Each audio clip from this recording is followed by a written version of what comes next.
Hello, everyone. Hello. Oh my God, I'm so excited. I'm so excited, y'all. Welcome to B3U. I am your host, Bree Charles, and today we have with us my one and only baby girl, my sister in arms, Ashley. And I'm so glad she has come on today with us to share her story and enlighten us and empower us today. So welcome Ashley to the show, and where B3U is talking about how we can heal, grow, and find our purpose in life. And so I know that today's episode is going to be amazing, amazing. So Miss Ashley she is the owner of AMB Media. So proud of that. She's a public relations specialist. You guys, when I tell you this young lady here is so talented, I'm so blessed that she has given us the opportunity to share her story. And she is a mother of two beautiful, beautiful children, which one of them I love so much. He hates to see me coming because I yell his name. But anyway, so Miss Ashley, welcome, welcome, welcome. Tell me a little bit. Just give me a little background about yourself. Even though I already introduced you, just tell us a little bit about your story. You said a little bit about my story or about me? Just a little bit about you, like a little bit about you. What else? Did I miss something? Is it something I missed? Is it something you want to No, share?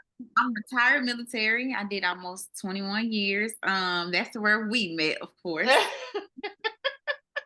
Got on your nerve for about a year straight, so we finally just became sisters. Yeah, Um, yeah. I think I adopted you immediately. But go ahead. huh? I think I adopted you immediately. I was like, I love her. She's so mean. Cute. Plus, plus your kids loved me, so you had no choice. So Ah, that's true. That's true. Yes, so you are a retired veteran. yes.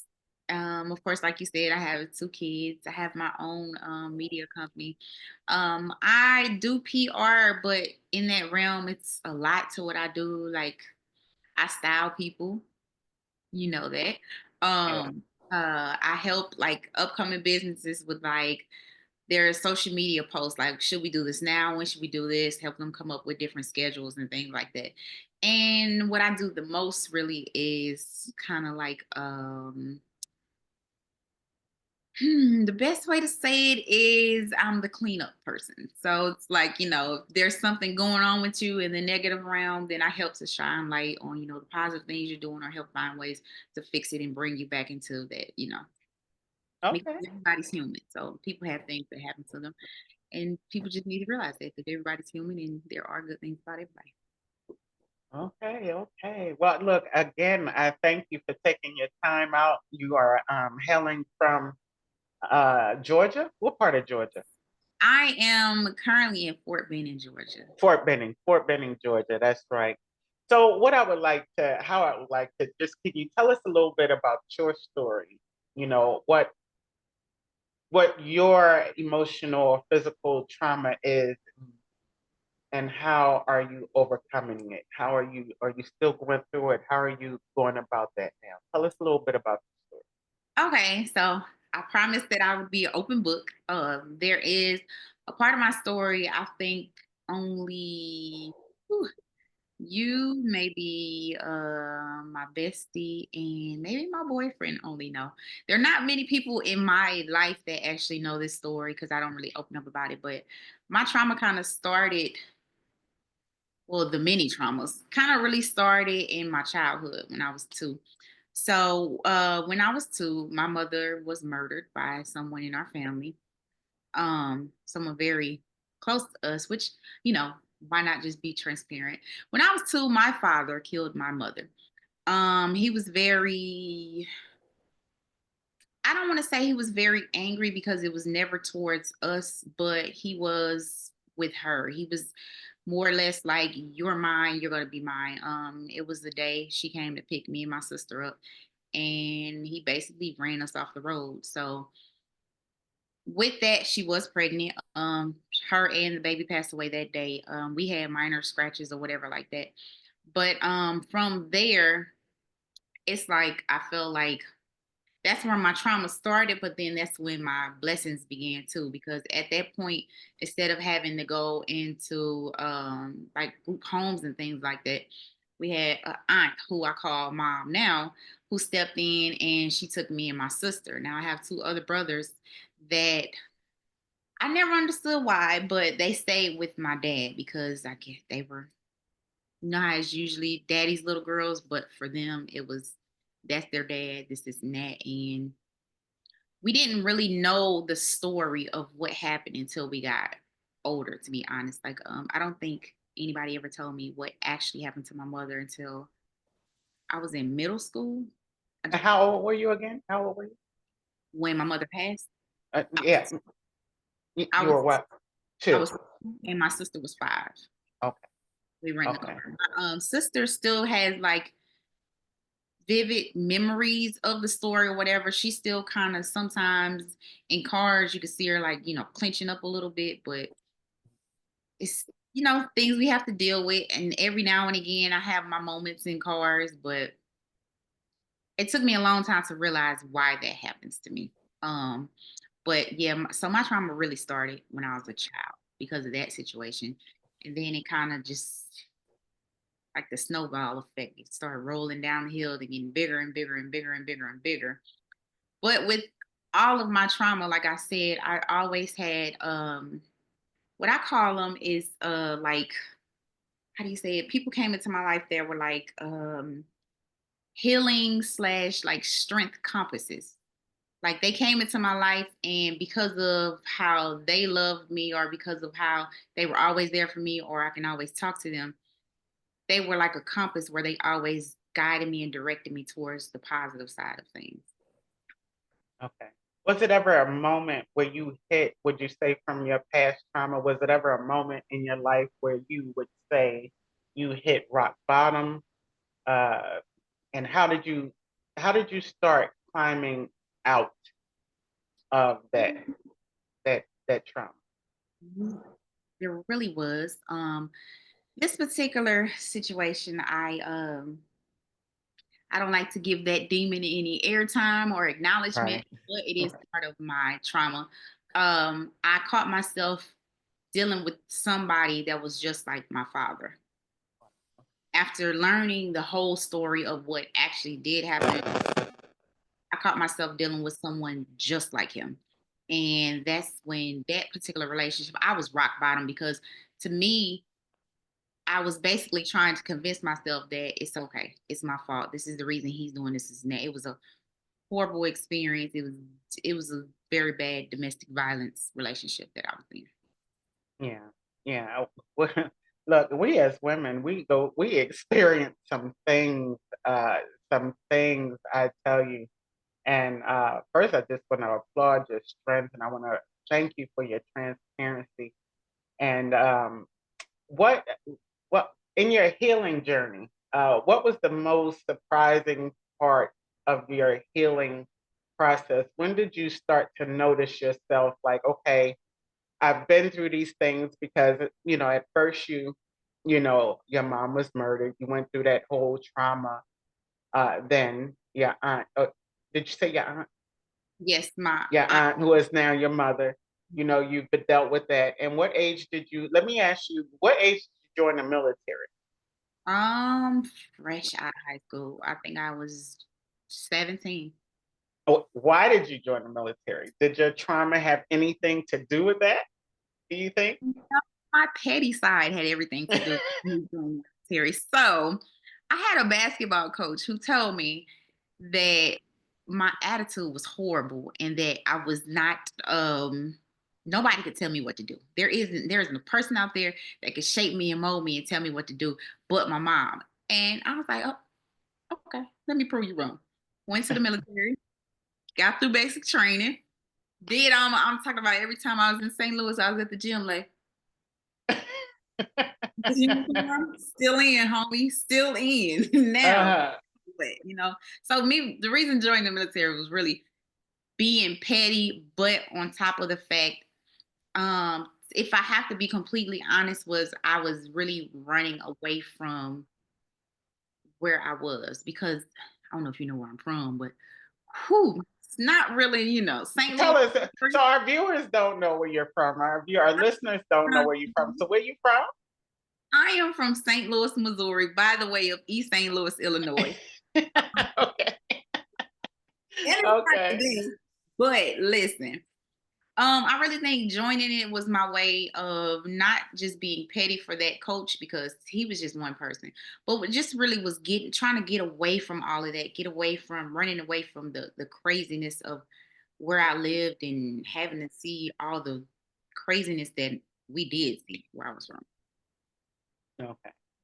Would you say the military helped you in any way with the things that you've been through in the past? Let me ask you first, do you have any memories of your mom? Do you have I do. So, my mom now, my aunt, who I call mom, I'll call right? and I'll be like, "Ma, do you remember when such and such and such?" And she'll just start laughing. She'd be like, "That wasn't me, baby. That was your mom." And I'm like, "Oh, for real?" Like I was literally 2 years old, and I could remember doing stuff, or I remember I don't know why it's like stuck in my head, but I can remember having an earring stuck in my ear and having to lay in somebody's, and I'm talking about digging in my ear and somebody, "You'll be all right. Stop whining." And I told my aunt, I'm like, "Who? Why would you do that to me?" Like we were on the phone playing about it. I was like, "Why would you do that to me? I knew you didn't like me." She's like, "Girl, that was me on the other side saying you'll be all right." But that was your mama pulling the earring out. My mother was literally pulling the little pearl earrings they used to put on kids. Y'all don't put Yeah. them on them little baby, they get stuck. But the pearl earrings I had in my ear, some kind of way uh jammed in my ear, and she had tweezers and just was pulling it out. And Okay. I still remember that to this, like, whew, I haven't worn a Uh, small earring since. If you right. So the joining 17, join the military. Would you say that you're even though you joined for a different reason, would you say the military was a part of strengthening you? Because I know, like for me, and my trauma, joining the military, I was also running away, from things like something had to give. And for me, the military kind of gave me that skill, the leadership skill, and the skill that I have today. So, would you say that the military helped you heal by any way? I know it added on some things that I do know. I know it added on some things. But would you say that the military kind of strengthened you and put you on a different journey? Let's talk about the military aspect of life. To be honest, yes, and it's crazy because I joined the military in 2000. It's 2025, and I still to this day, anybody that knows me know I have a horrible memory. I can't remember what happened yesterday. Let alone 5 minutes I think that's every last one of ago. But I can to this day remember Drill Sergeant Meredith. I don't have a clue what his first name was, but Drill Sergeant Meredith, little bitty dude, he was smaller than me. And he would tell me all the time about my attitude. Check your attitude, Brown, check your attitude. Then one day I think we were cleaning weapons, and he just came over there to one of me and my other battle buddy. She was from New York, had same attitude as me and everything. And he basically took his hat off. So it's more or less like I'm gonna talk to y'all like y'all are people. He took his hat off and he was like, "Y'all know everybody has a past, but the goal, the gem is, will that past break you? Will it tear you down, or will it make you stronger?" He was like, "Remember that. Never let that go. If you don't let that go, you will retire from this right here. There is nothing that can happen in this or your outside world that can mess you up to the point where you can't get over it." And I'm like, I've held on to that, and all the stuff that happened to me in the military, held on to that, and kept holding on to that because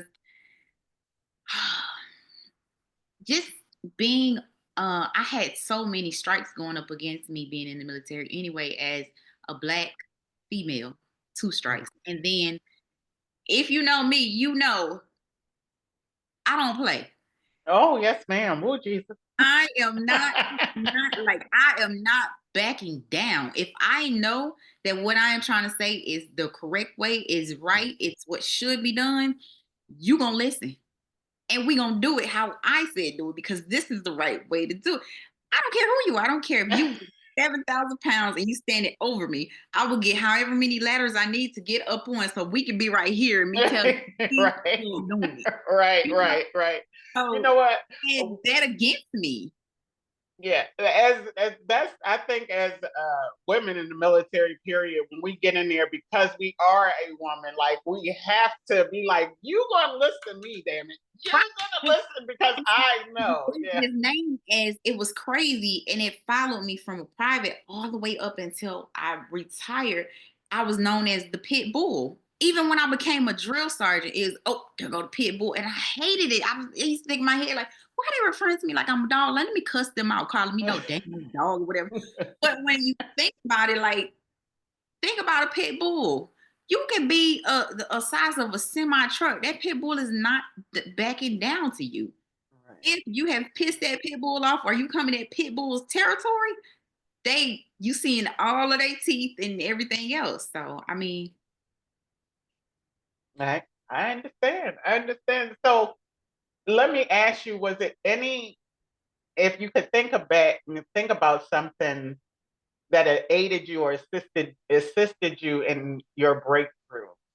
What role did someone or anything play in helping you through your breakthrough? Now I know that we all still go through trials and tribulations, and it's like stepping stones,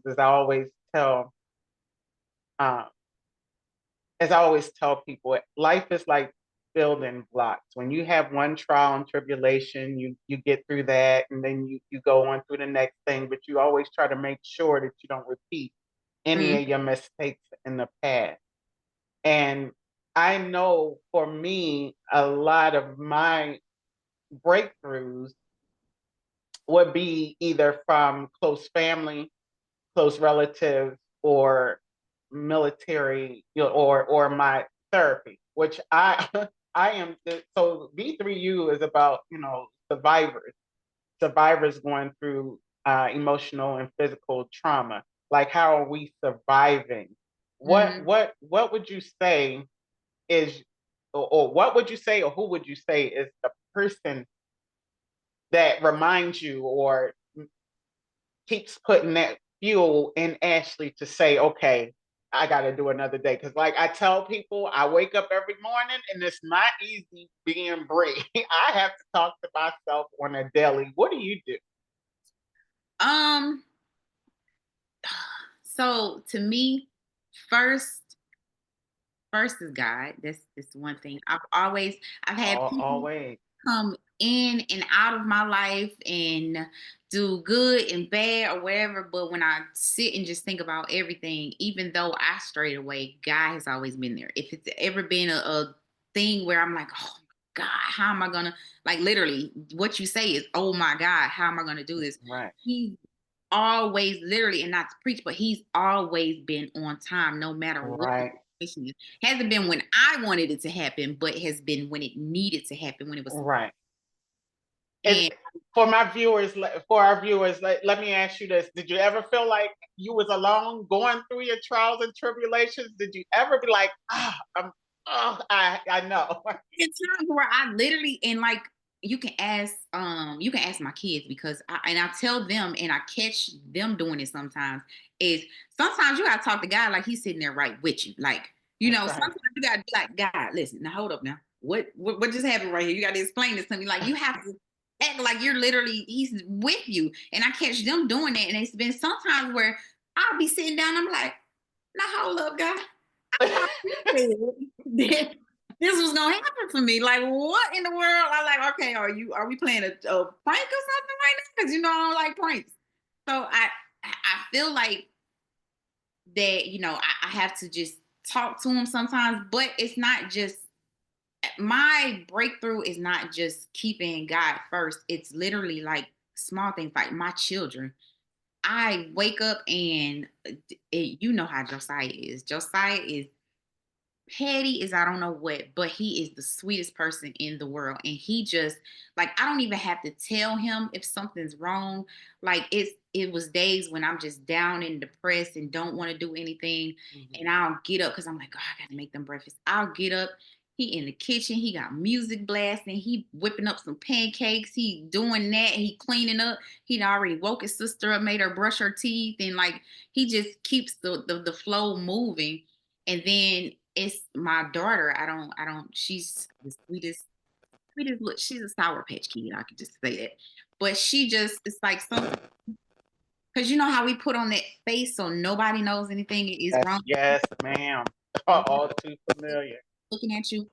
But my daughter, sometimes I could be here like just crying in the inside, just want to break completely down. She'll come here, she'll look at me for a second, like she does this little squinty look, and she'll give me a hug and she'll lean back. Analyzing. She'll lean back and she'll be like, I love you, and walk off. Like, I don't want to bother with you. I'm just letting you know I love you. Okay. Walk off. That's like, Right.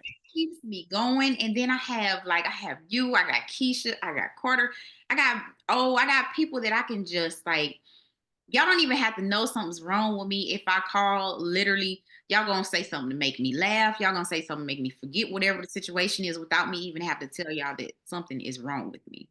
It's just like I said, y'all are like my healing and strength compasses. Y'all always steer me back to go back over this positive side, go back over to the funny you, go back over here. Don't go over to this side that'll cut somebody. Go back over, you know what I'm saying? Right. Right. So, uh, it's awesome that you mentioned your um, significant other, because I want to talk about how, finding a purpose through your pain. How did your trauma shape your sense of purpose, or how did it help you find it? And I know you just mentioned all these awesome people, um, or so how finding your purpose through your pain is would you say your significant other, or what's the purpose? My significant other. Like we just started off as just really, really cool. And I don't know, you know how you just find somebody that just gets you, that just understands and things don't need to be said. They're already just Yeah, accepts you for who you are. Does he accept you for who you are, although you no have? matter what it is, like no matter and he came into my life when I was at a point like, ugh, I hate men. Like I just want to cut him off. I just wanna, cut him real quick so you don't even know it's me cutting them.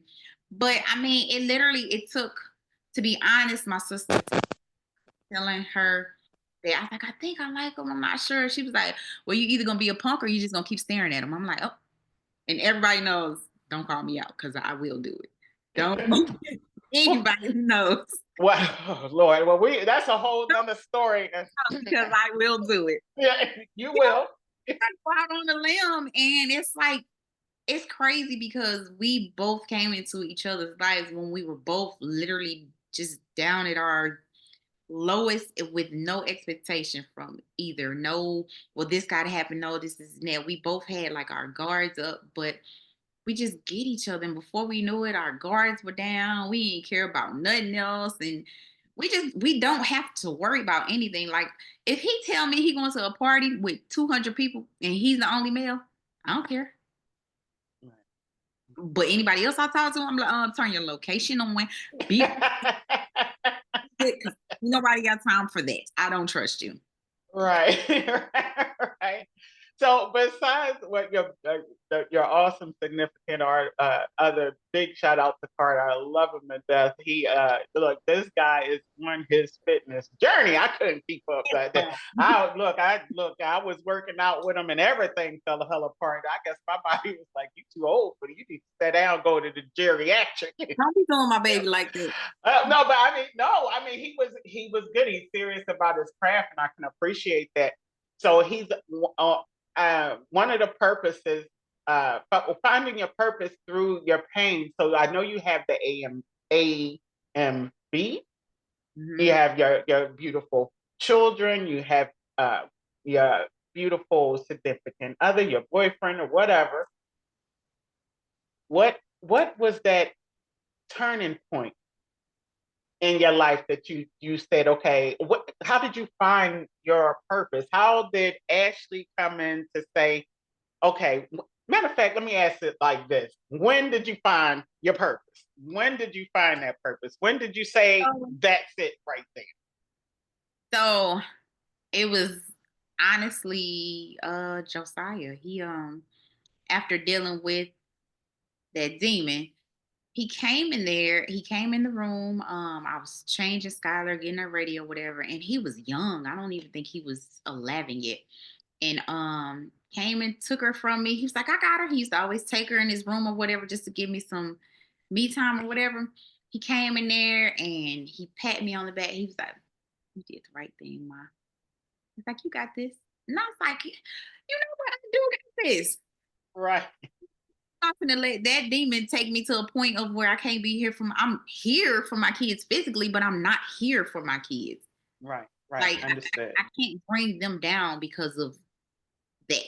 You know what I'm Right. saying? And after that, I'm What are some things that you did? And so is okay. So Josiah, so is that the point where you started to branch out to say, like, I want more, I gotta do more?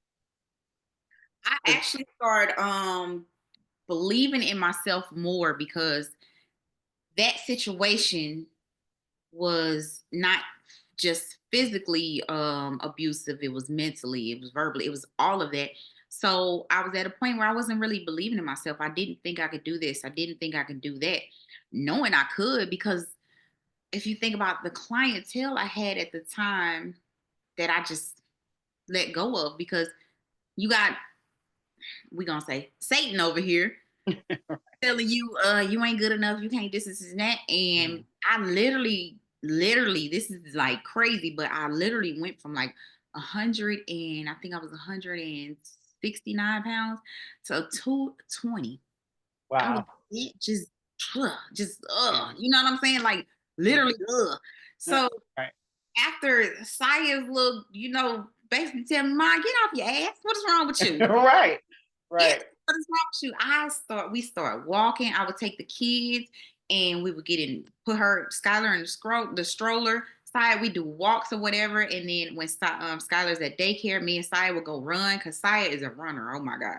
We would go run, just do stuff like that. Once I started, getting back in shape or whatever. And And that's when you started walking into it, like opening little doors to find who you literally, actually were. not Yeah. only was I walking, I was walking through like opportunities and this and that, and that brought me to one of the biggest opportunities I had. Was it walked me right into working with Jagged Edge, and I'm like,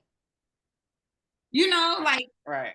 okay, Look, I well, is that is that the one I called a different, or is that another group? Please, what I call them next?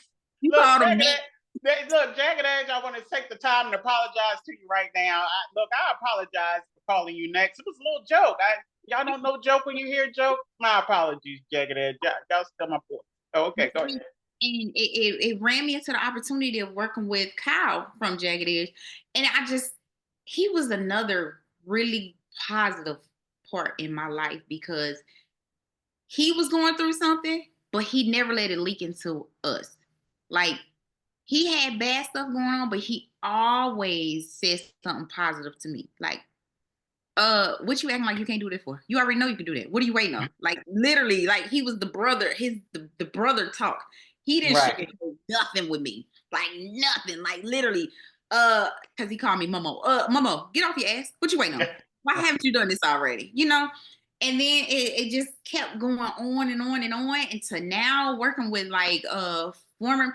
I literally work for, well, he says we're partners, but I literally work for now a Super Bowl champ, Brian Hall from the Baltimore Ravens. I work with him hand in hand in his company, and it just keeps opening up more and more doors to where it's like I can do this. And Carter pours it to me all the time. He is literally the reason why. Like I was telling you the other day, I registered my business and got my LLC, I got my EIN. Yes. He told me, he's like, Carter don't hold nothing either. But Sugar okay. nothing. Yes, yes, yes, yes. Sugarcoat nothing. Carter was like, so you got a business, you've been running the business, you've been doing this. What you waiting on to register it? I'm like, okay. Exactly. All right. Exactly. So, okay.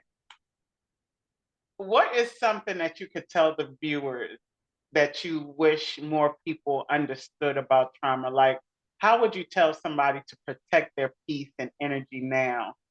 Now that you're in your walk through, going through your breakthrough, like I said, trauma or something always going on in life. But what is it something that you can tell to our listeners, our viewers, to empower them through their walk, their trauma, their trials and tribulations? I think what people need to realize is relatability. Is that a word? That's a word, right? Relatability is Alexa, don't relate. know something, ask Alexa. It sounds like it's a word, so we're gonna. If it's not, hey guys, I just made that up. Relatability is important. Like people are think that nobody's gonna understand my story, so I got to keep on this mask. I got to keep on this face that I'm okay. There's nothing wrong with me. But what people fail to realize is you have people out there that look at you like you're a hero, or they look at you like they're so strong, they're this and that. Once they realize that you are human too, you go through the same stuff they're going through, you are doing this and that, but you're still in some way in their eyes making it, like it will open up so many doors. Like I am very personable. Like I keep everything in. I don't talk about anything. I think that's one downfall of the military. It has basically numbed us, a lot of us, like when it comes to death. Like I don't really deal with death. I just kind of take it and put it in the back of my head. I'm like, okay, this person passed. I'm sad. Mm. And then just leave it at that, because in my head I can't show that weakness because I got to be strong for that person, whoever, their family member that passed away, this is net. I got to be there for them, so I don't have time to break down. If I break down, then how am I helping them heal? You know what I'm saying? So I think people need to, back to what you asked me, what I think people need to realize is it's okay to talk about your trauma. It makes it worse on you the more You you holding hold it. it. That is true.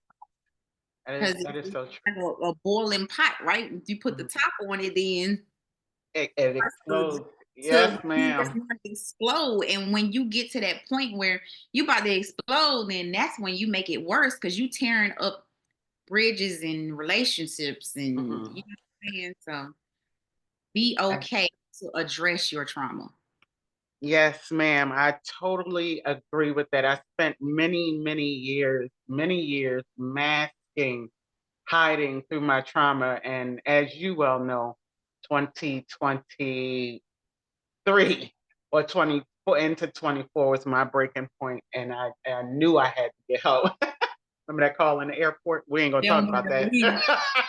Thelma and Louise I'm moment. telling. Let me tell you. Look, the Atlanta airport. That is one place you do not. If you are facing any trauma, do not fly through Atlanta airport because you will definitely want to take heads off. And those are some of the most rudest people in Atlanta airport. Look, I'm gonna talk about them now. Atlanta workers are rude.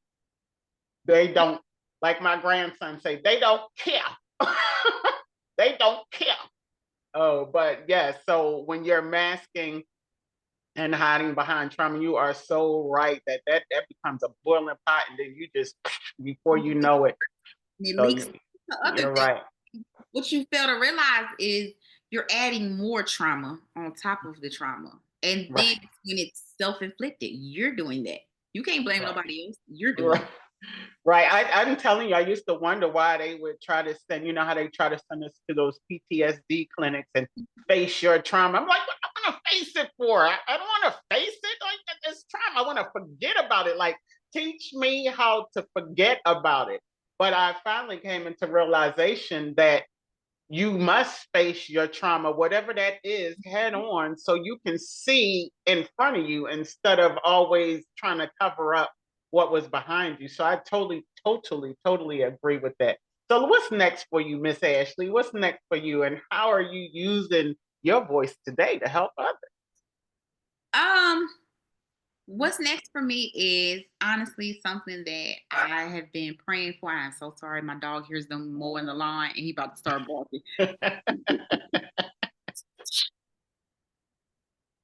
Um, what's next for me is something that I've been praying for. Not only is there patience, but to learn to forgive, because there are people Mm, that I haven't forgave it.